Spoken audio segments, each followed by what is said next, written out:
Breaking news చూస్తున్నాము. తెలంగాణలో ACB అధికారులు సోదాలు చేస్తున్నారు. ఏకకాలంలో 12 చోట్ల రైడ్స్ జరుపుతున్నారు. ఇరిగేషన్ శాఖలో ఎస్సీగా పనిచేసిన నూనె శ్రీధర్ ఇంట్లో తనిఖీలు నిర్వహిస్తున్నారు. నూనె శ్రీధర్ని అదుపులోకి తీసుకుని ఏసీబీ అధికారులు విచారిస్తున్నారు. గతంలో కాళేశ్వరం ప్రాజెక్టు దగ్గర శ్రీధర్ పనిచేశారు. నూనె శ్రీధర్పై ఆదాయానికి మించిన ఆస్తుల కేసును ఏసీబీ అధికారులు నమోదు చేశారు. సోదాలు ఇంకా కొనసాగుతూనే ఉన్నాయి. పలు కీలక పత్రాలను అధికారులు స్వాధీనం చేసుకున్నారు.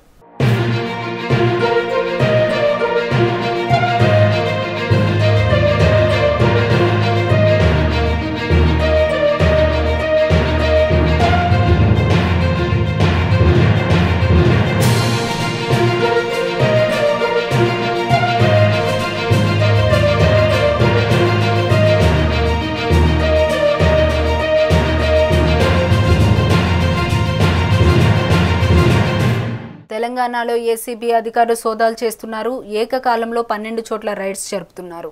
ఇరిగేషన్ శాఖలో ఎస్సీగా పనిచేసిన నూనె శ్రీధర్ ఇంట్లో తనిఖీలు నిర్వహిస్తున్నారు. నూనె శ్రీధర్ని అదుపులోకి తీసుకుని ఏసీబీ అధికారులు విచారిస్తున్నారు.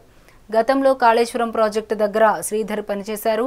నూనె శ్రీధర్పై ఆదాయానికి మించిన ఆస్తుల కేసును ఏసీబీ అధికారులు నమోదు చేశారు. సోదాలు ఇంకా కొనసాగుతూనే ఉన్నాయి. పలు కీలక పత్రాలను అధికారులు స్వాధీనం చేసుకున్నారు.